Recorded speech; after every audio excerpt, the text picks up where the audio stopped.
Hopefully you've had a good time having a few drinks. And so welcome to our PAX East 2015. Hopefully it'll go a little better than last year's PAX East.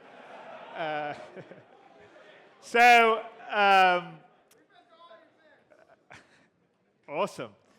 We're going to be showing you one of the new game modes that's going to be in the FPS module that will be out later this month, and also talk a little bit about what will be coming out in the next few days. So let me get to it. So a few of you, I think, may have already downloaded the 1.1 build. We're sort of switching over to calling things Star Citizen now instead of Arena Commander because, well, essentially it's having more than just Arena Commander. It's going to, the FPS build is coming on, and it just keeps increasing, and it is called Star Citizen.exe. So our gnome location is actually switching over to Star Citizen 1.1, which is now on the PTU. Okay, so one of the features in Arena Commander 1.1 is multiplayer free flight. There you go, because you guys wanted it.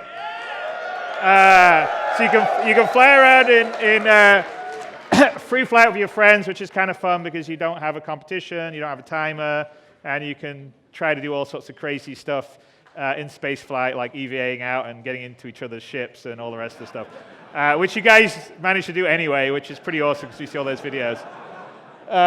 Okay, so here's another change that we're making. It's actually something we've been planning for a long time. I know there's a large debate between who uses a mouse to aim and who flies around with a joystick. And one of the intentions actually was always that if you had gimbaled weapons, there was a sort of downside to them, as in you couldn't necessarily have as big or of a powerful a weapon. So as of the 1.1 build, the way it works is most gun mounts, as long as the size 2 or above, will be able to have a gimbal mount attached to it. But if it's a size 2 gun mount, then you would put a size 2 gimbal mount, and it only accepts a size 1 gun in it. So your sort of trade-off is either you can have a fixed gun that's size 2, or you can have a gimbal gun that's size 1. So you sort of have a trade-off between fixed guns, more power, or better precision, better aiming, but less power. So it's sort of, I think, a fairly, we'll see, but I think it will be a good trade-off between people that are flying with joysticks and people that are flying with mouse. But that's something that we're doing with 1.1. And so you can sort of outfit the ship to how you want, which is more about sort of aiming and accuracy or more about raw hitting power. So electronic access is the place where you can spend your rec. So quite a while ago, electronic access was bought out by Original Systems, and they shut the company down.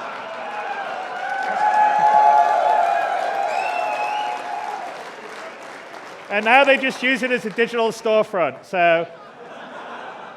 So that's the digital storefront that you can spend the rec credits that you'll earn playing Arena Commander, and also later on earn playing the FPS.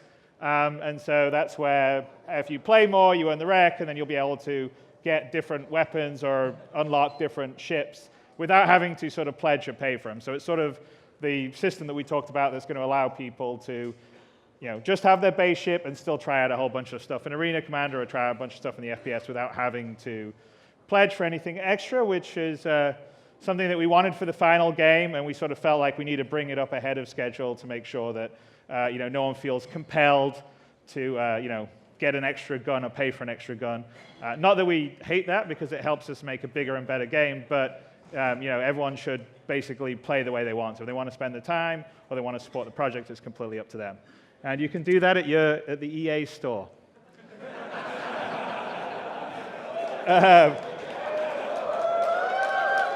So one of the other big improvements that's in the 1.1 build, and we were hoping to release the 1.1 build today, but we still had some fairly niggly bugs. So we're probably going to be releasing it on Tuesday. So we're going to have one more day of full testing on Monday and then release it on Tuesday. What's that? All right, yeah. Well, there's a couple of nice things which we'll show you that's going to be in the 1.1 build. One of the biggest ones, which I noticed that people already on the PTU had shown some videos of, is the new damage system that we're rolling out with 1.1. So our old damage tech was pretty cool. We modeled a whole bunch of different damage at different states, but We had discrete models for each different one of the levels. So we basically had pristine, 25%, 50%, 75%, 100% damage. And each one of those damage levels could have multiple pieces that were breaking off. And so there's a lot of work that the artists did. So in fact, to give you an idea, a base Hornet is about 15 megabytes as a pristine. And if you added on all the damage state modeling and all the LODs that come with it, it was 100 megabytes on disk. And so one of our concerns outside of the fact that there's a lot of manual art creation was that, with a big sort of online multiplayer game and us delivering the data over broadband is that, how much data are we going to deliver, and can we actually fit it all in memory? So one of the other problems is when you have that much geometry, even if you have a lot of memory on the CPU side, your GPU, say if you only got 2 gigabytes on the GPU, you've got to shift all the mesh memory over, like the vertex data and everything, over to the GPU. And so even if you have a lot of CPU memory, you can get sort of holdups in the gameplay because it's shifting from like normal system memory over to GPU memory. And so one of the things we thought is, okay, we're going to have to be a bit smarter about this and not have as much mesh data, because we already have a lot because the ships themselves are incredibly detailed and complicated. And they all needed LODs. They all had a vast amount of parts. So 250 meshes per ship is quite a lot.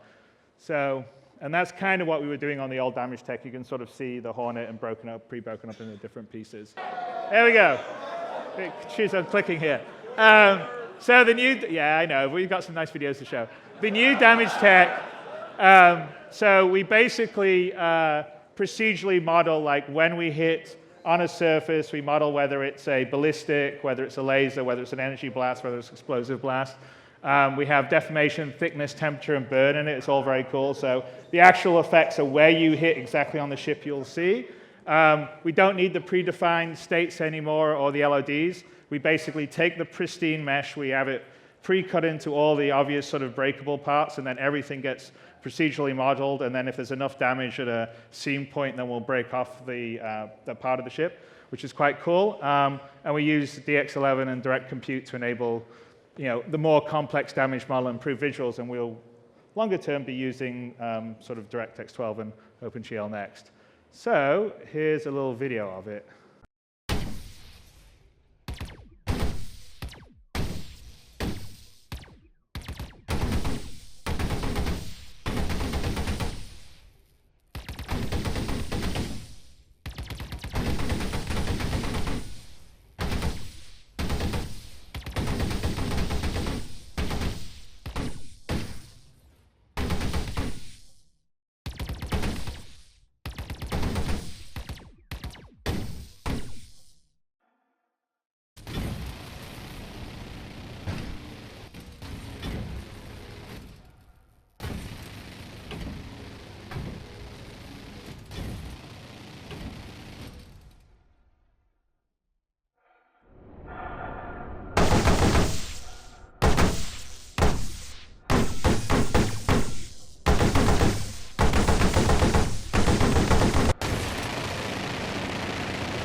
But anyway, that's the damage tech in action. So as you can see, if you're really good, you can write your name on someone else's ship in combat. So I think that would be the ultimate form of, teabagging and humiliation of the other person.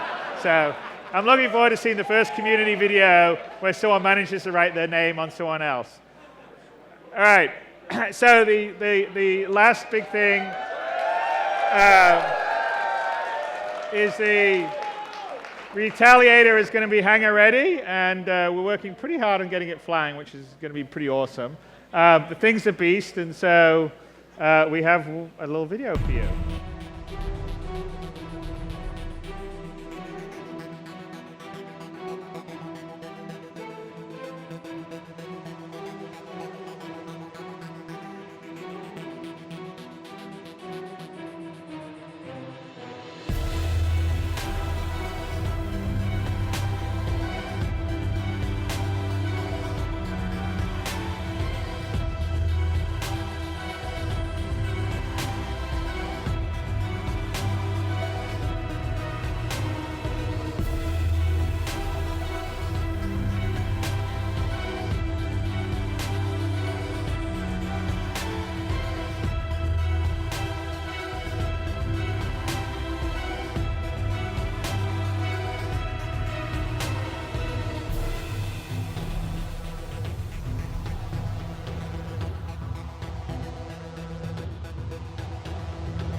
So we're pretty proud of the Retaliator. I think you guys are going to like it when it's in the hangar. It's sort of the new high standard of ship modeling that we've done. The techniques that were built to use it are the techniques that are going to be used on all the ships. We're doing a refactor of the Constellation and the Freelancer for the multi-crew. They will be bringing it to the level that you've seen on the Retaliator. And I think when you get in the hangar, the few of you guys that have the Retaliator will like it, because it's really a pretty awesome job. It was done by the Foundry UK guys, and Nathan Dearsley was the artist on it. And that will be in the 1.1 release, so I guess on Tuesday probably. All right, so the next thing, it's kind of what we're here to show parts of, and will be coming out very soon, is the ground war. So first of all, we're just going to sort of give you a bit of an animation update, because one of the things that has put us slightly behind is that we decided at the end of last year to redo the skeleton and rig on our base character and add a lot more to it. So there's a whole muscle system now, and we've actually went and scanned, we went and selected a bunch of different male models and female models and scanned them. So we've actually got like real proper scan data and built them. And it took some time. It took a little more time than we thought. So it actually we were hoping to release the FPS module right here at PAX East, but that's one of the reasons why we're going to be releasing it in 2 to 3 weeks' time, depending, because the animation side, I know, the animation side just takes a lot of tweaking to get right. So it's one of the things we're doing, but so basically we revamped the entire animation set for FPS. So to have a lot more sort of rifle and pistol realistic handling, right? I think there's quite a few people that back Star Citizen that have military or law enforcement experience, and yeah. And so you guys are always the first to say, no, that's not the way you handle a gun. Or so we actually went out and we actually did this at Imaginarium at the end of last year, and we had a couple of fairly badass military advisors that were there for the motion capture and doing the motions. And so, reloads and all the rest of the stuff, which I don't really have a great, we were going to show some of that, but that was part of our build problem. But there's little bits of stuff that you'll see here. But it's a lot more realistic animation set, which I think ultimately everyone's going to delight. So, hopefully kick ass and all the rest of the stuff. Here's a little video we did, although we had some issues with our glitching stuff, so here we go. This sort of shows you, this was PAX Australia, and then we'll sort of cut between sort of PAX Australia and kind of where we are now.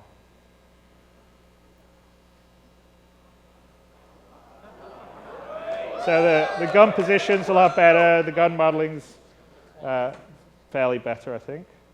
Let's see if we... So I thought this looked good last year, but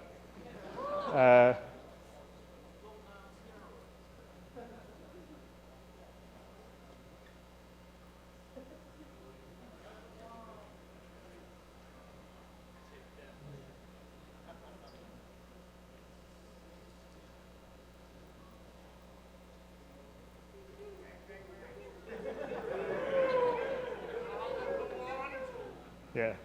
I think this video doesn't have any sound, by the way, just to let you know.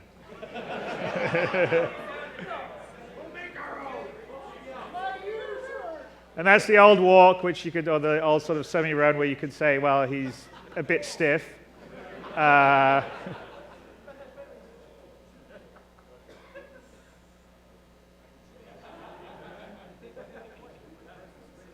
you can see him strafing left and right, and then here you'll see him moving, and his motion's a lot better.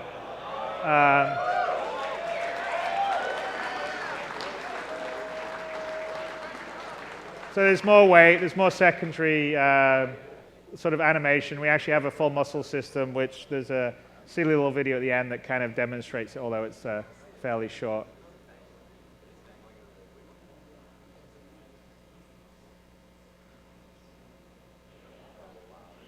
But generally, we think the animation's much better than before, which was one of the bigger complaints. And it's still got to wait. So this is a silly. This is the old mesh on the left. The guy in the middle is the new one, which has a proper deforming skeleton system. And if we go to there you are. The red is the muscle system that you see for the different stuff that happens. So anyway, there you go. That's a quick animation update.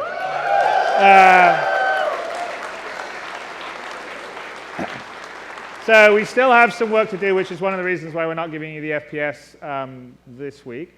But we have a whole bunch of extra sort of, the difference between going from here to stopping and all the rest. There's a lot of transition animations that need to happen. So that's all stuff that's going in right now. We've done all the animations. We just have to work it into CryEngine. The cover system is going to be a fully really kind of cool cover system. You'll also be able to slide into cover and do stuff like that.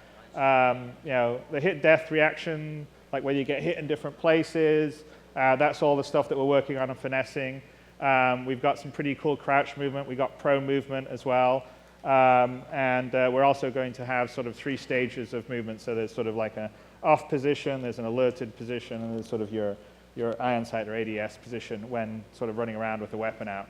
So there'll be sort of more fidelity of animation states. And that's pretty much what the Alphonic guys, who are sort of sitting down near the front here, I think there's one there, David, who's the producer, and Kedron, his creative director, and Chuck, who's sort of combination programmer and CEO over there in the far end, they've been working really hard on with Steve Bender, who's our animation director.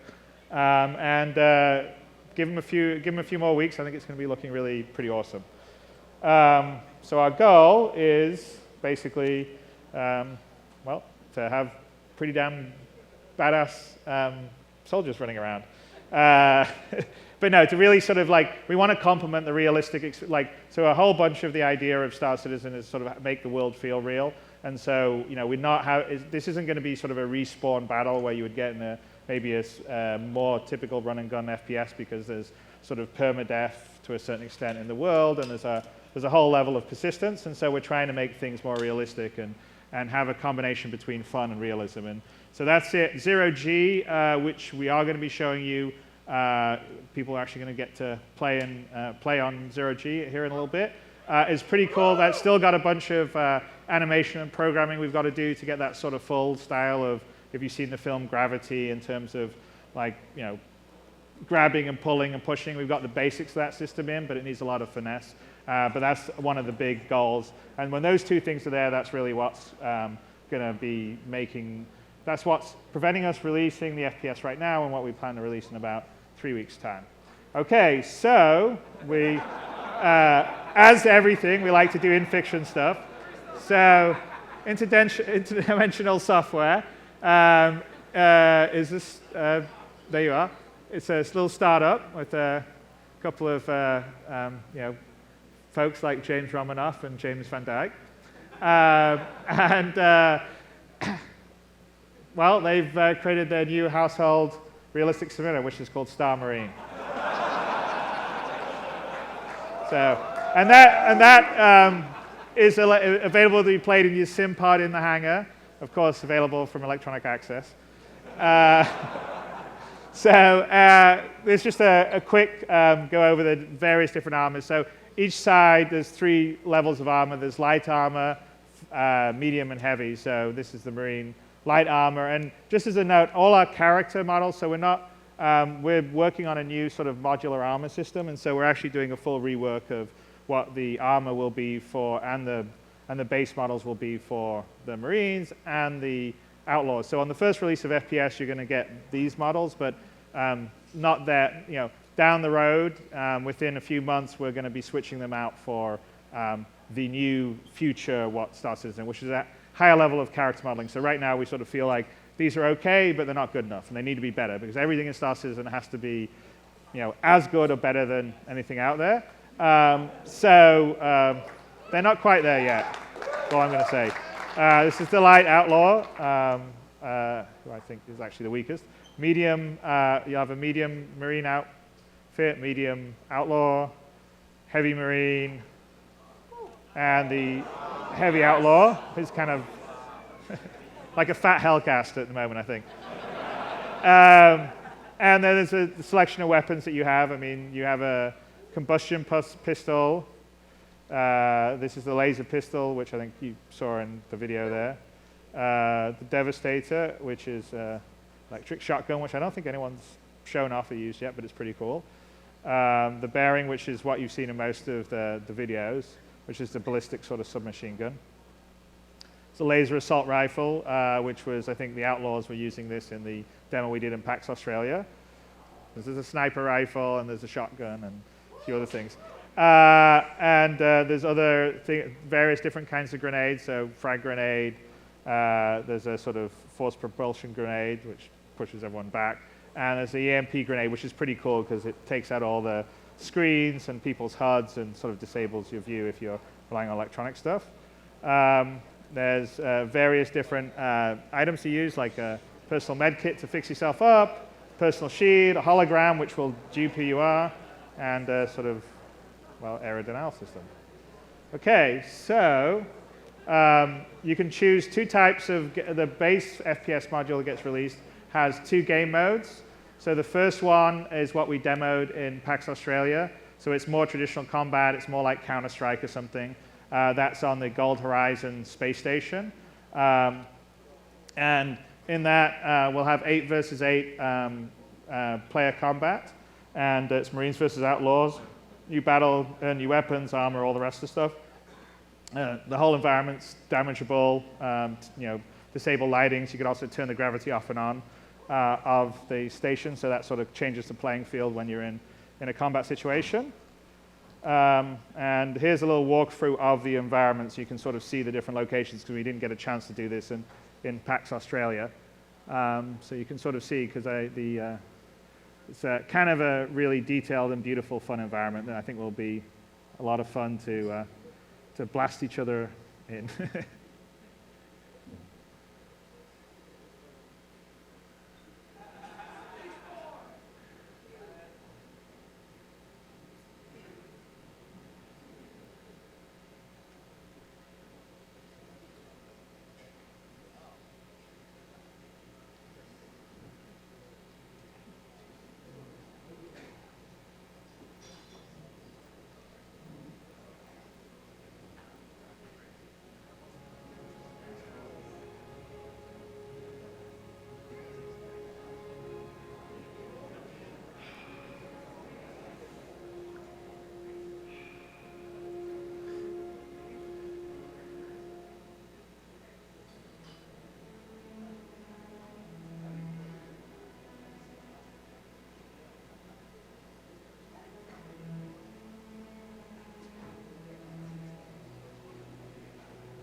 All right, so that's a tour of the, so that'll be the playing field that we do.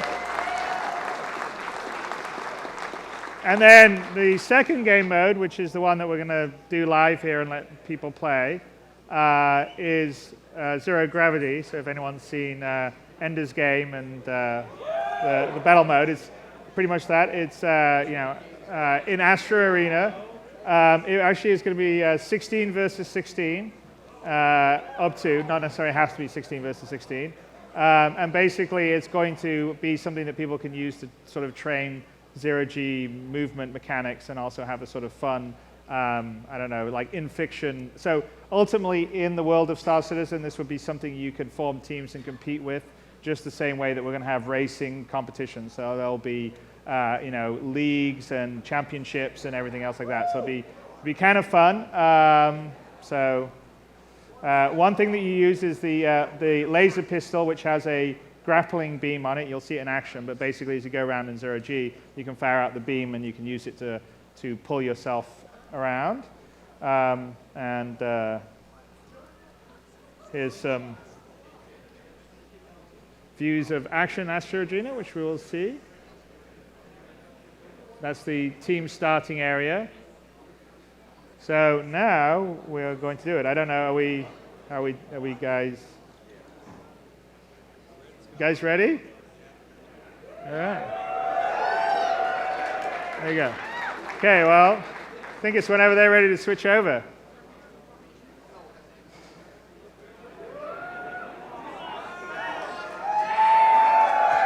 I believe the game is, I think it's best of 7, and the rules are is the first team that immobilizes all the other members of the team or gets a player through the enemy gate. Yes.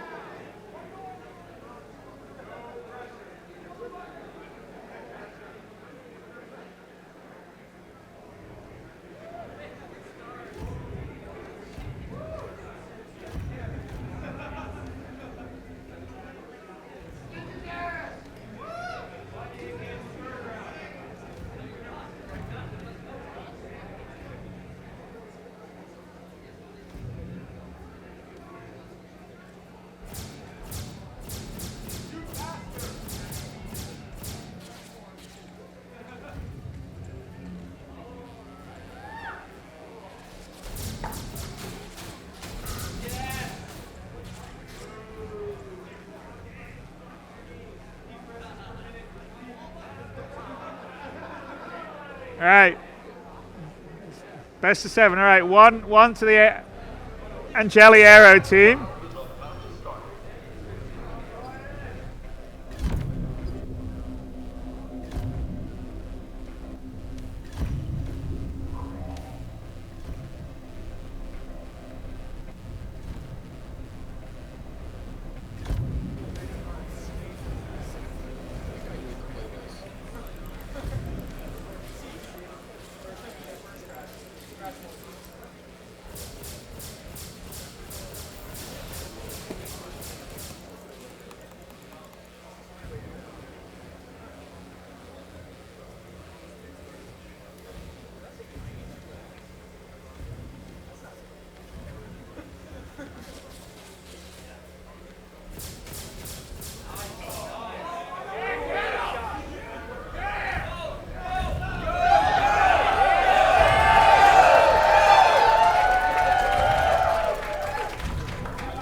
Stays in it.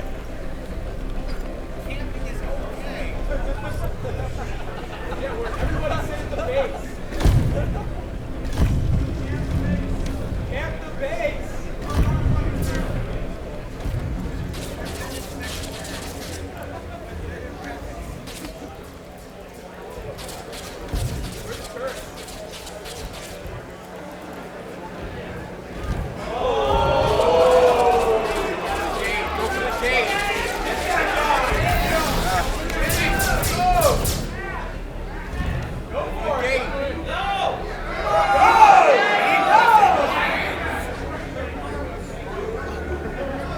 There he's going.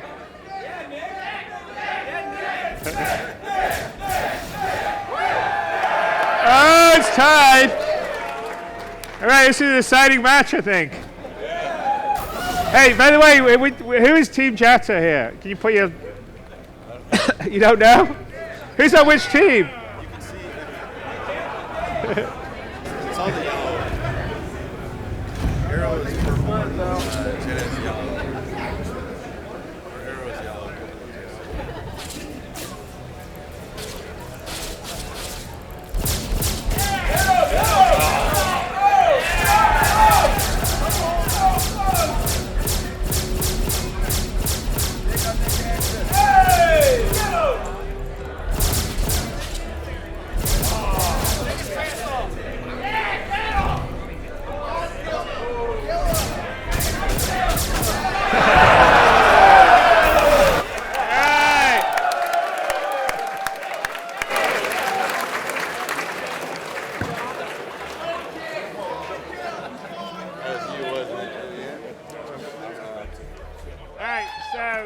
I think we're letting people come and play down here afterwards, right, guys? So anyway, it's still got a bunch of polish. There's a lot of little glitchy things, like, for instance, it's meant to be a different color visor depending on what team you're in. Not everyone's going to be auto Nick as a name. It'll come through the lobby. It's mainly because we're doing... The internet here isn't robust for us enough to sort of go back up to our PTU, so we have a local server, and our lobby and naming system all goes through our other services, so we kind of had to hack it. And then there's going to be a lot more fine-tuning on the sort of zero-G motion and animations, and you probably saw some glitches there. But I think ultimately, long-term, it actually could be kind of a fun thing to do in Star Citizen besides fly spaceships.